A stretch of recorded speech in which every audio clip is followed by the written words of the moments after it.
स्तुति करते हुए ही महर्षि कर्दम ने भगवान से कहा कि तथा सचाहम परिपूटुगामः समानशीलां गृह में दधेनु। हे भगवान, मैं विवाह करना चाहता हूँ, आप मेरा विवाह करवा दो और ऐसी स्त्री से हमारा विवाह कराओ कि समानशीलां, जो मेरे समान गुण धर्म वाली हो, गृह में दधेनु, हमारे गृहस्थ धर्म का पालन करने के लिए जो काम धेनु के समान हो। गृहस्थ जीवन में रहकर हम जिन जिन धर्मों का पालन करें उन धर्मों में मेरी वो सहयोगिनी बने, ऐसे पत्नी मुझे प्राप्त हो, ऐसी आप कृपा करो, यही हमारी इच्छा है। गृहस्थ जीवन में प्रवेश करने के लिए महर्षि कर्दम ने 10,000 वर्ष तप किया पहले, देखिए, और तब गृहस्थ जीवन में प्रवेश किया। इसका मतलब क्या हुआ?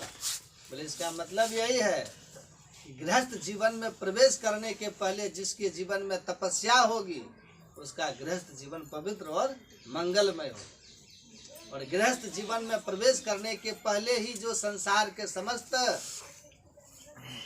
सुख भोगादि को भोग चुका होगा वो व्यक्ति गृहस्थ जीवन में प्रवेश करके और भी नरक में जीवन व्यतीत करेगा, उसके जीवन में कोई पवित्रता और उन्नति नहीं हो। इसलिए गृहस्थ जीवन में प्रवेश करने के पहले जीवन में तप करना चाहिए। इसलिए शास्त्र कहता है कि गृहस्थ जीवन में जाने के पहले जो अवस्था है उस अवस्था का नाम है ब्रह्मचर्य अवस्था। यह एक आश्रम है, ब्रह्मचर्य आश्रम। गृहस्थ आश्रम में जाने के पहले जो आश्रम है उस आश्रम का नाम ब्रह्मचर्य आश्रम है। 25 वर्ष तक ब्रह्मचर्य आश्रम में रहकर व्रत और नियम का पालन करते हुए, ब्रह्मचर्य व्रत का पालन करते हुए, वेद शास्त्र का, धर्म शास्त्र का अध्ययन करके जीवन के रहस्य को व्यक्ति जब जान लेता है, तब जब गृहस्थ जीवन में प्रवेश करता है तो उसका गृहस्थ जीवन परम पवित्र और धर्ममय होता है। इसीलिए जन्म लेने के बाद बालक जब बड़ा होता है तो उसका यज्ञोपवीत संस्कार करके गुरुकुल में भेजकर तपस्वी महात्माओं के बीच में रहकर उसे ज्ञानार्जन करने की विधि बताई जाती है। और तपस्या करके ज्ञानार्जन करके गुरु की सेवा करके जब वो लौट करके आता है तब गृहस्थ जीवन में प्रवेश करता है, तब उसका गृहस्थ जीवन पवित्र और मंगलमय होता है।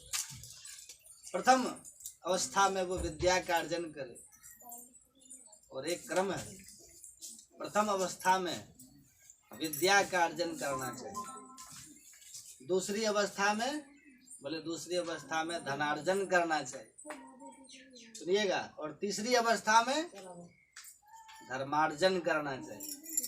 धर्मार्जन, इस क्रम से व्यक्ति ने अपने जीवन में काम नहीं किया तो उसका कोई भी काम सफल नहीं होगा। शास्त्र कहता है कि प्रथमे नार्जिता विद्या, जिसने प्रथम अवस्था में विद्यार्जन नहीं किया, द्वितीय नार्जितम धनम, द्वितीय अवस्था में जिसने धनार्जन नहीं किया, तृतीय न तपस्तप्तम, और तीसरी अवस्था में जिसने तपस्या नहीं की, तो चतुर्थे किम करिष्यति, वो चौथे अवस्था में क्या करेगा, अर्थात कुछ नहीं करेगा, कहीं के लायक ही नहीं रहेगा। चौथी अवस्था आने पर तो केवल अपने जीवन का रोना ही रोता रहेगा, उसके जीवन में कुछ होने वाला। तो गृहस्थ जीवन में प्रवेश करने के पहले हमारा जीवन पवित्र और तपमय हो, तब जब हम गृहस्थ जीवन में जाते हैं तो गृहस्थ जीवन सुमंगल होता है। ऐसे गृहस्थ के घर में भगवान और भगवान के भक्तों का अवतार होता है, संत और भगवान का अवतार। भगवान कहाँ अवतार लेते हैं, संत कहाँ अवतार लेते हैं? किसी सन्यासी के घर थोड़ी अवतार लेते हैं, किसी ब्रह्मचारी के घर भगवान का अवतार थोड़े होता है, संत का अवतार थोड़ी होता है। भगवान कहीं आकाश से थोड़े टपकते हैं, भगवान भी किसी गृहस्थ के घर ही पैदा होते हैं। भगवान श्री राम कहाँ पैदा हुए? श्री दशरथ जी महाराज के घर में, ऐसे महान गृहस्थ के घर में पैदा हुए। कृष्ण भगवान कहाँ प्रकट हुए? बोले वसुदेव जी महाराज के। तो भगवान जब भी प्रकट होंगे तो किसी गृहस्थ के घर में ही प्रकट होंगे। और भगवान के बड़े बड़े भक्त, महान भक्त, संत गुरु महाराज जैसे संत कबीर साहब, सुखदेव भगवान, वेद व्यास जैसे महापुरुष कहाँ प्रकट होंगे? बोले किसी गृहस्थ के घर में ही प्रकट होंगे, है कि नहीं? तो इस संसार में भगवान प्रकट हो और भगवान के भक्त अवतार ले, संत अवतार ले, इसके लिए क्या करना होगा? बोले गृहस्थ जीवन जब पवित्र होगा, मंगलमय होगा, गृहस्थों का धर्म सुव्यवस्थित होगा, तभी ऐसे पवित्र गृहस्थों के घर में भगवान और संत का अवतार होता है। इसीलिए गृहस्थ धर्म को सर्वश्रेष्ठ धर्म कहा गया। गृहस्थ धर्म में रहकर शास्त्र के समस्त नियमों का पालन करने के लिए व्यक्ति को कटिबद्ध रहना चाहिए। श्री महर्षि कर्दम ने भगवान से यही प्रार्थना की कि हे प्रभु, आप कृपा करो मेरा विवाह हो जाए। समान शीलान गृह में दधेन, समान गुण धर्म वाली पत्नी मुझे प्राप्त हो। मैं आपके चरणों में प्रणाम करता हूँ। आप अपने भक्तों की कामनाओं को पूर्ण करने वाले हैं। मेघ हो, नमाम्य भीक्षम नमनीय पाद, सरोजवंतीय सकाम वर्षम। अपने भक्तों की कामनाओं को पूर्ण करने वाले आप भक्त वांछा कल्प तरु हो, कामनाओं की आप वर्षा करने वाले मेघ हो। आप कृपा करो मेरी भी ये कामना पूर्ण हो। भगवान मुस्कुराने लगे और भगवान ने कहा, गरुड़ पर बैठ करके भगवान आए थे। वर्ण पक्षो परिरोचमान प्रेम स्मृतोत्पीच्छ विपत्त प्रभु। गरुड़ पर बैठे बैठे भगवान मुस्कुराते हुए प्रेम स्मृतो दीक्षण विभ्रमद ब्रूहु। स्मित मतलब थोड़ी मुस्कुराहट, थोड़ा मुस्कुराते हुए अपने नेत्रों के कटाक्ष से श्री महर्षि कर्दम को देखते हुए भगवान नारायण ने कहा कि विदित्वा तब चैत्यम मैं पुरैव समयो नितत। आपके चित्त के भाव को मैंने पहले ही जान लिया। आप क्या चाहते? विदित्वा तब चैत्यम में पुरैव समयो जितत, और पहले ही मैंने इसकी योजना बना कर। महर्षि कर्दम ने कहा, क्या योजना बनाई है? भगवान ने कहा, आप यहीं अपनी कुटिया में बैठ करके भजन करो। परसों श्री मनु जी महाराज आएंगे अपनी बेटी देवभूति को लेकर के, और यहीं आकर के विवाह का प्रस्ताव करेंगे। आप स्वीकार कर लेना, घर बैठे ब्याह हो जाएगा, कहीं जाने की जरूरत नहीं। आयास चतुर्दीक्षस्वाम परस्यो धर्म को विदः। बोले कब? बोले परसों। बस एक दिन की आप प्रतीक्षा करो। आयास चतुर्दीक्षस्वाम परसो धर्म को विदः।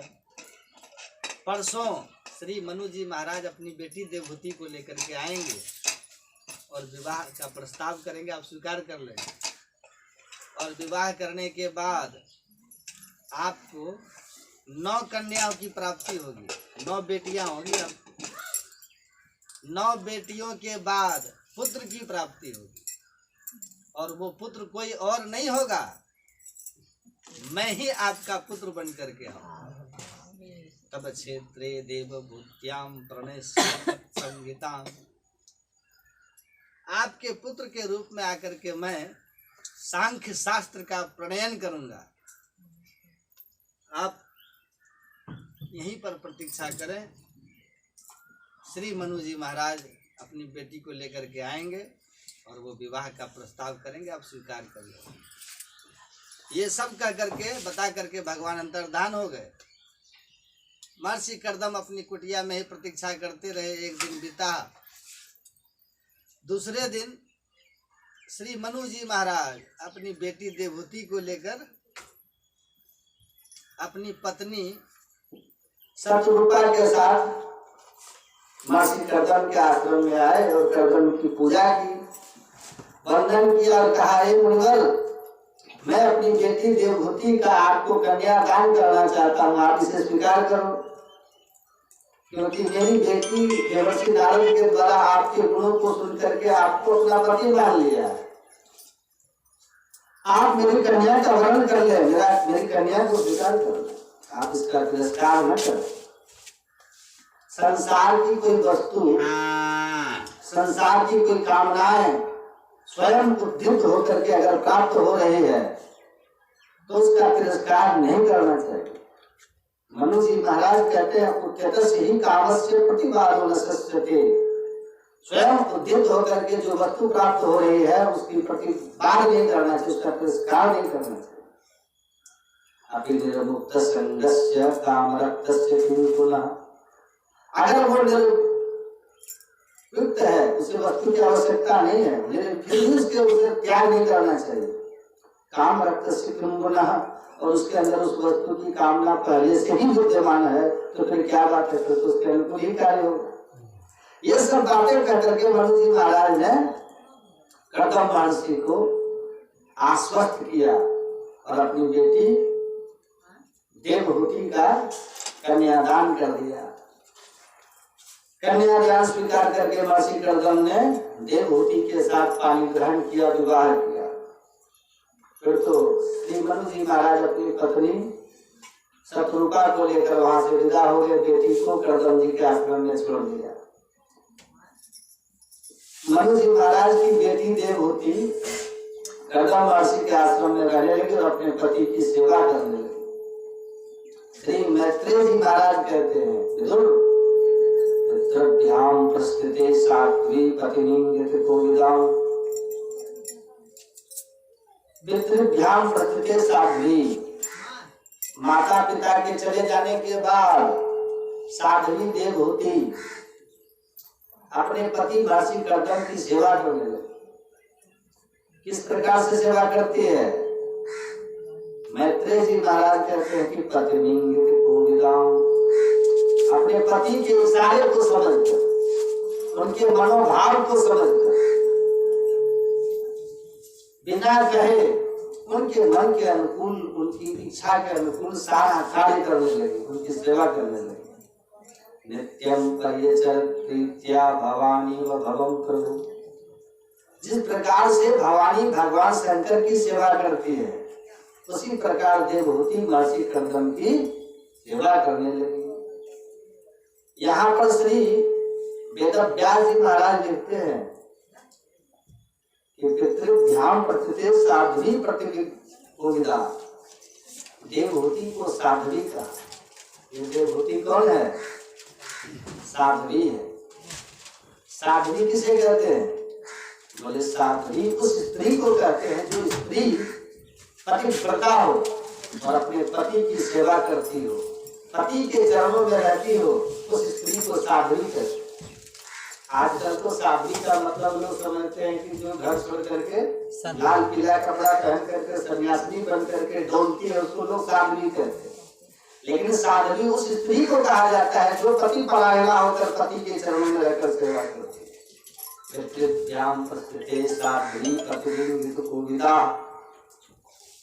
और यही नारी का परम धर्म है। नारी का, स्त्री के लिए शास्त्र में कहीं संन्यास लेने का विधान नहीं है। ये तो कलयुग में भ्रष्टाचार का आलम है कि स्त्रियां भी घर छोड़ करके लाल पीले कपड़े पहनकर हरिद्वार और ऋषिकेश में घूम रही है सन्यासी बनकर, लेकिन ये शास्त्र सम्मत नहीं है। स्त्री के लिए संन्यास धर्म नहीं है, संन्यास धर्म केवल पुरुषों के लिए। स्त्री को तो विवाह करके गृहस्थ जीवन में रहना ही परम धर्म का है। जिस स्त्री का विवाह संस्कार नहीं होगा और अविवाहित जीवन जिस स्त्री ने स्वीकार किया कि हम विवाह नहीं करेंगे, अविवाहित ही रहेंगे, ऐसी स्त्री संस्कारहीन मानी जाती है, उसका संस्कार पूर्ण नहीं होता। क्योंकि विवाह संस्कार ही स्त्री का सबसे बड़ा संस्कार है। अगर स्त्री का विवाह नहीं हुआ तो उसका संस्कार अपूर्ण है। श्री मनु जी महाराज कहते हैं वैवाहिको यदि स्त्रीणाम संस्कारो वैदिक स्मृतः। श्री मनु जी महाराज कहते हैं कि स्त्री का वैवाहिक संस्कार ही सबसे बड़ा वैदिक संस्कार है। अगर वैवाहिक संस्कार उसका नहीं हुआ तो वो संस्कार हीना हो, उसके संस्कार पूर्ण नहीं हुए, पति सेवा गुरुम वासो, पति की सेवा करना यही उसके लिए गुरुकुल का वास है। और गृहस्थो पति परिक्रिया, और घर में रहकर पति की गृहस्थी को, उसके परिवार को संभालना यही उसका सबसे बड़ा यज्ञ है। मनोज जी महाराज कहते हैं यही सबसे बड़ा यज्ञ है उसके। अग्नि परिक्रिया, गृहस्थो घर में रहकर गृहस्थ धर्म का पालन करते हुए पति की सेवा करना यही उसके लिए सबसे बड़ा यज्ञ है। इसके अतिरिक्त स्त्री के लिए न अलग से किसी यज्ञ का विधान है, न किसी तपस्या का विधान है।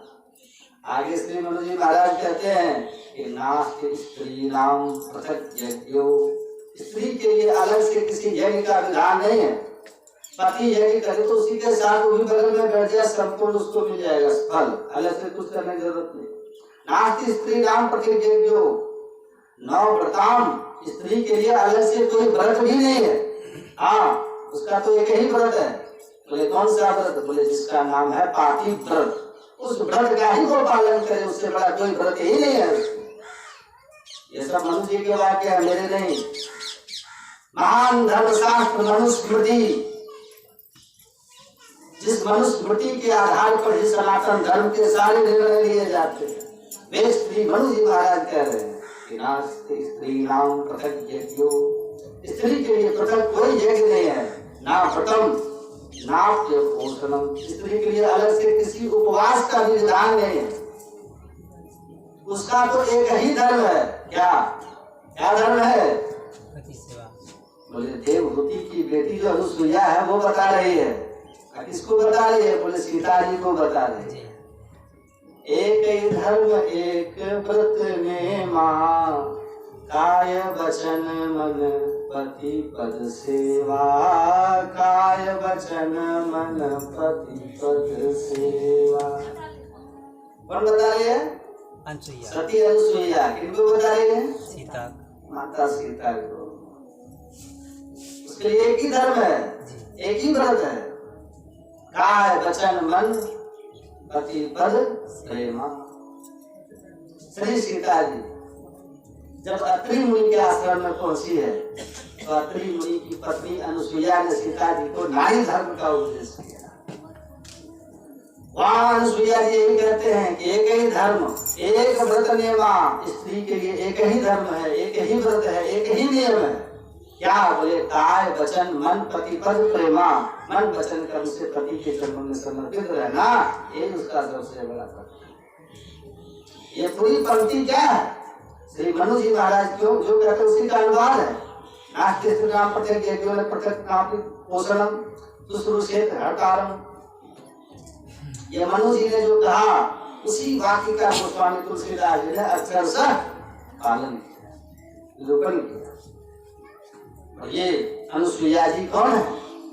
ये अनुसुईया जी देवहूति की ही बेटी है जिनकी चर्चा अभी हम कर रहे हैं। अपनी माँ से ही उन्होंने इस धर्म को सीखा है, क्योंकि कन्याएं तो अपने माँ से ही सारे धर्म कर्म को सीखती है। माता ही प्रथम गुरु होती है। और ये अनुसुईया जी देवहूति की बेटी है। भगवान ने कहा था 9 बेटियां होंगी, उन 9 बेटियों में एक देवहूति है। अपनी माँ से ही उन्होंने सारे धर्म का सीखा है, धर्म। तो भगवती देवहूति जो मनु जी की पुत्री है, ये अपने पति की सेवा करने लगी मासी कर्दम की। पितृभ्याम प्रतिष्ठे साध्वी प्रतिदिन गोविदा नित्यम प्रयच्छत् कीर्त्या भवानी भुवौ प्रभु शुश्रूषया हृदयेन वाचा मधुरया च भू। सेवा का स्वरूप बताते हैं। सेवा कैसे होती है पति की? कहते हैं शुश्रूषया सौहृदयेन, हृदय से सेवा कर। सेवा 2 प्रकार की होती है। एक तो सेवा होती है औपचारिक, समय से सारा काम कर देना, लेकिन दिल से कोई लगाव नहीं, जिम्मेदारी समझ करके, काम समझ करके, समय से भोजन दे दो, समय से पानी दे दो, समय से सारा काम कर दो, लेकिन इस सेवा का मूल्य नहीं है। हृदय से हृदय ना, और कैसे? आचा मधुर आचा। सेवा करने वाले को अपने स्वामी से वार्ता भी मधुर करनी चाहिए, पति से। वाणी में भी उसकी सेवा का भाव जगे। सब काम करे लेकिन ऐसा टेढ़ा बोले, उसकी सेवा स्वीकार कर ले। वही पति अपनी पत्नी से कहे गिलास पानी लाओ, तो लेकर के आगे कहते हाँ लो, इतने में तो आग लग जाए, है ना? शब्द भी मधुर हो, सेवा ही मात्र सब कुछ, सेवा के साथ साथ भाव और उसकी वाणी में माधुर्य हो, तब सेवा स्वीकार करने की इच्छा होती है। पानी वाणी में मधुरता न हो, हृदय में भाव नहीं हो, तो वो सेवा व्यक्ति स्वीकार करने की इच्छा नहीं रखता, वो सेवा फिर अच्छी नहीं लगती, लगता है व्यक्ति दूर हो जाए तभी अच्छा है। तो देवहूति किस प्रकार सेवा करती है? मैत्रेय जी कहते हैं शुश्रूषया सौहृदेन भाषा मधुरया विसिध्यं भव प्रसिद्ध कामं दम्भं च देशं लोभमगम। काम दम्भ लोभ सब का त्याग करके निष्कपट भाव से अपने पति की सेवा करने और वार्षिक कदम अपने गृह धर्म का पालन करने लगे। गृह धर्म का पालन क्या है? बोले गृह धर्म बड़ा कठिन धर्म है। गृहस्थ होना सरल है, लेकिन गृह धर्म का पालन करना बड़ा कठिन है। गृहस्थ होने में तो क्या लगता है, बड़ा पर के जाओ, बैंड बाजा बजे, ब्याह कर लो, चले आओ, हो गया गृहस्थ। इतना इससे कोई गृहस्थ नहीं होता।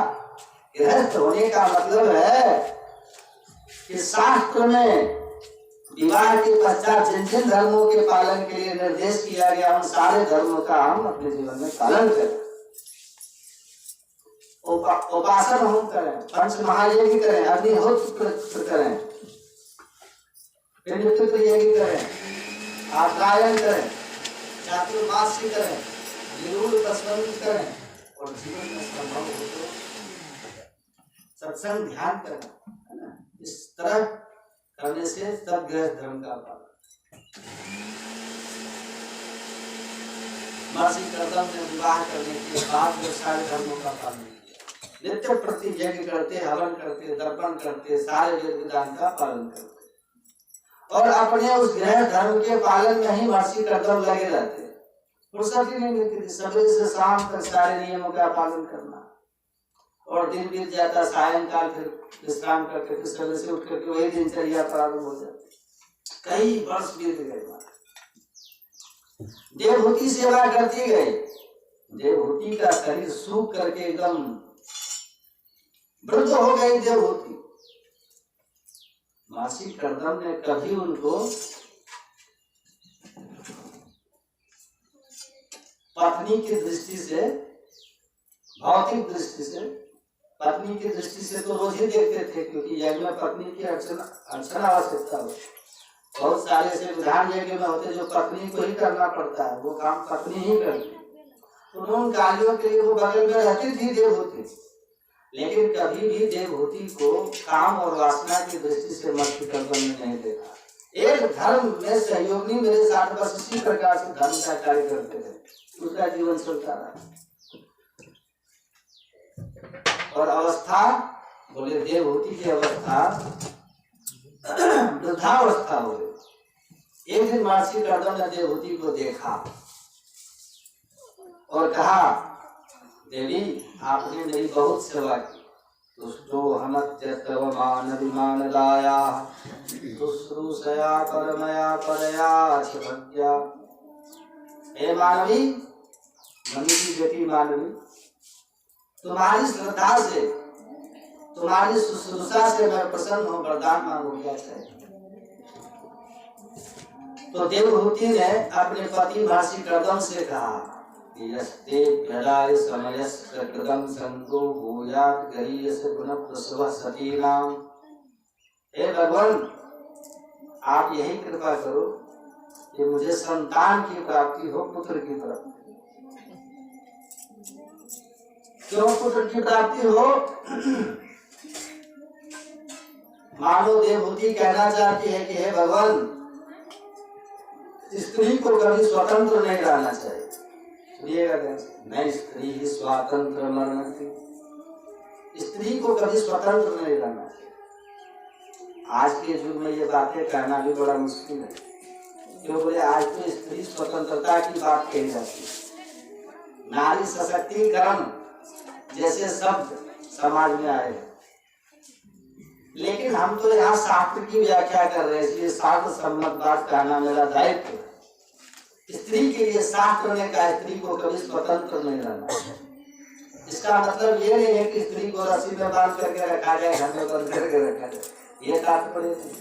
यहाँ तात्पर्य ये है कि स्त्री किसी न किसी की संरक्षण करे, उसे संरक्षण की जरूरत है। नारी अबला है, अगर उसे संरक्षण नहीं मिलेगा तो नारी के साथ कोई भी अन्याय हो सकता है, समाज में कोई भी उपद्रव खड़ा हो सकता है। इसलिए नारी को सदा पुरुष के संरक्षण की आवश्यकता है, नहीं तो नारी के ऊपर अनेक अत्याचार होंगे और नारी का जीवन नरक में बन जाएगा। इसलिए शास्त्र ने कहा कि नारी को कभी स्वतंत्र नहीं रहना चाहिए। जब तक वो कन्या हो उधर रही, तब तक वो पिता के संरक्षण में रहे, पिता के द्वारा उसका भरण पोषण हो, उसका संरक्षण। पिता के देख रेख में वो रहेगी तो उसके जीवन में कोई आपत्ति विपत्ति नहीं। युवावस्था आने पर वो पति के संरक्षण में रहे, पति उसकी रक्षा करेंगे। और वृद्धावस्था में जब पति तपस्या करने के लिए चले जाए अथवा पति सन्यासी बन करके चले जाए, उस अवस्था में स्त्री को अपने पुत्र के संरक्षण में रहकर के जीवन व्यतीत करना चाहिए, पुत्र का संरक्षण उसे प्राप्त होना चाहिए। इस प्रकार नारी का जीवन सुरक्षित रहता है। और नारी के जीवन में ऐसा संरक्षण अगर नहीं है तो वह स्वतंत्र रहना चाहती है तो उसके जीवन में अनेक विपत्तियां आएंगी, उसका जीवन दुखमय हो जाएगा। देवहूति कहती है कि हे भगवान, जब तक मैं कन्या थी तब तक पिता का संरक्षण मुझे प्राप्त हुआ, युवावस्था आने पर आपके चरणों का आश्रय मिला, वृद्धावस्था में अगर आप तप करने चले जाएंगे, समाधिस्थ हो जाएंगे, संन्यास ले लेंगे तो मेरा जीवन कैसे बीतेगा। मुझे संतान की प्राप्ति हो तो मैं अपने पुत्र के संरक्षण में रह करके अपना शेष जीवन व्यतीत करूंगी। इसलिए मैं चाहती हूँ कि कोई संतान की प्राप्ति हो।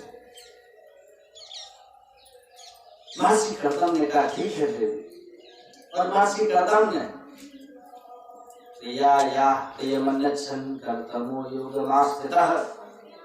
अपनी प्रियतमा देवहूति के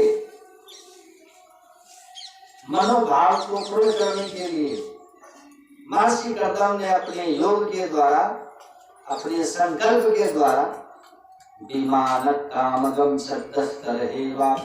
कर एक दिव्य विमान प्रकट किया। महर्षि कर्दम ने संकल्प किया और संकल्प करते ही एक दिव्य विमान प्रकट हो गया।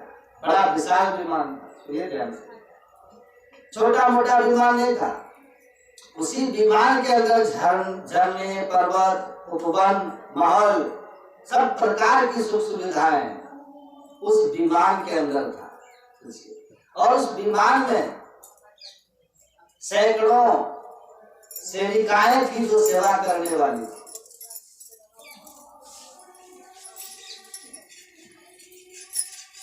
परिचारिकाएं सेवा करने वाली विमान में, और एक दो नहीं थी, सैकड़ों थी। आज जो कुछ सृष्टि में हो रहा है कुछ नया नहीं, सब पुरानी है। आज भी विमान में एयर होस्टेज होती है ना, पहले भी होती। भागवत में लिखा है 5000 वर्ष पहले व्यास जी महाराज ने उस विमान में एक दो नहीं सैकड़ों परिचारिकाएं थी सेवा करने वाली। और उन परिचारिकाओं ने देवहूति को बिंदु सरोवर में स्नान कराया। बिंदु सरोवर में स्नान करते ही देवहूति का शरीर दिव्य हो गया, तो 18 वर्ष की युवती हो गई। और महर्षि कर्दम 24 वर्ष के कुमार हो गए। और फिर उन परिचयिकाओं ने उनका श्रृंगार किया, अनेक प्रकार के सुंदर सुस्वाद व्यंजन भोजन कराए। और भोजन कराने के बाद, श्रृंगार करने के बाद गीत संगीत के द्वारा उनका मनोरंजन किया। और फिर वो दोनों दिव्य दंपति महर्षि कर्दम और देवहूति उस विमान में बैठे और मन की गति से चलने वाला वो विमान आकाश में उड़ने लगा।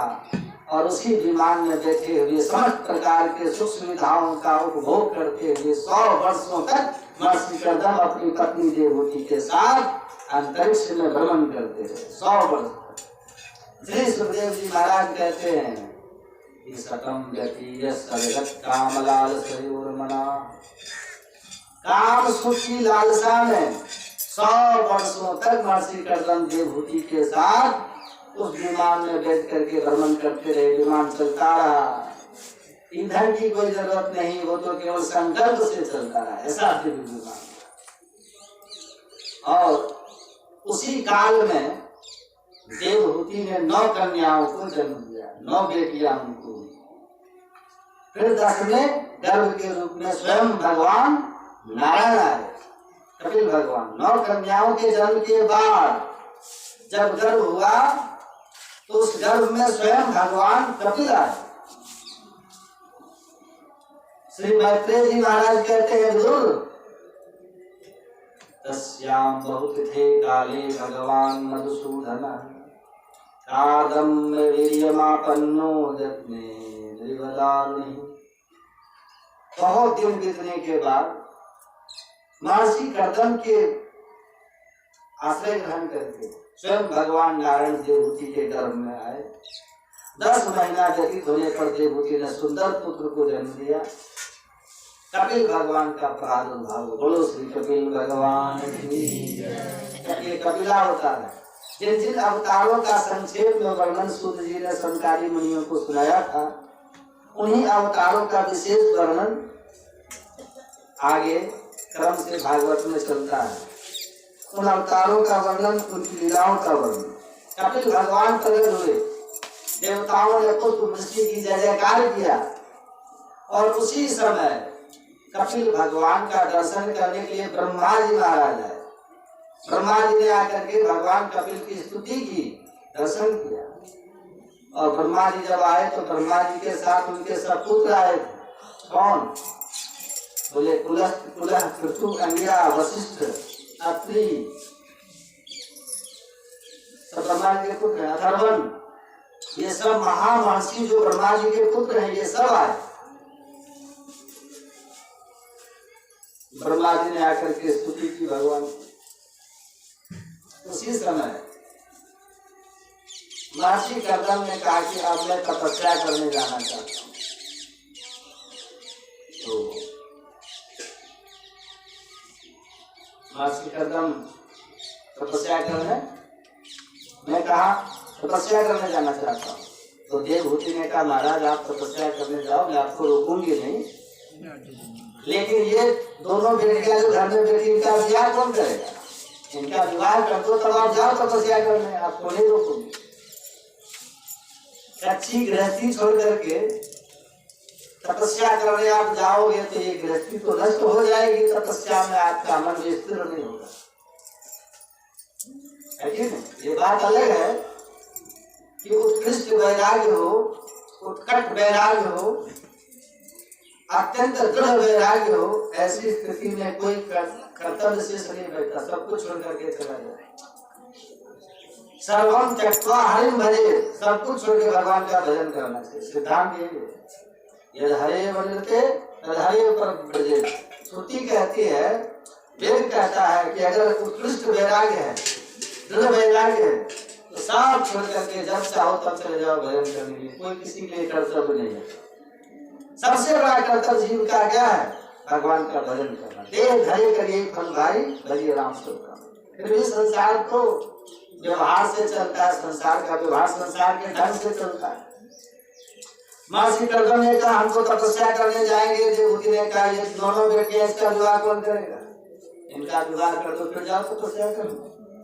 महर्षि कर्दम सोचने लगे, 9 बेटियों का विवाह में कैसे करूं, कहाँ करूं? ब्रह्मा जी आए थे, ब्रह्मा जी के साथ ब्रह्मा जी के पुत्र भी सब थे।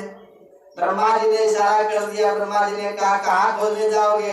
उतने मेरे बेटे भी है, ब्याह कर दो सबका एक साथ। कुलह पृथु अंगिरा वशिष्ठ, ये जो महामुनि लोग थे, अथर्वण, और इन्हीं महर्षियों के साथ महर्षि कर्दम ने अपनी 9 बेटियों का विवाह कर दिया ब्रह्मा जी के बेटों के साथ। ब्रह्मा जी के साथ 10 लोग आए, 10 मस्तक नारद जी आए थे, 10वें नारद जी थे।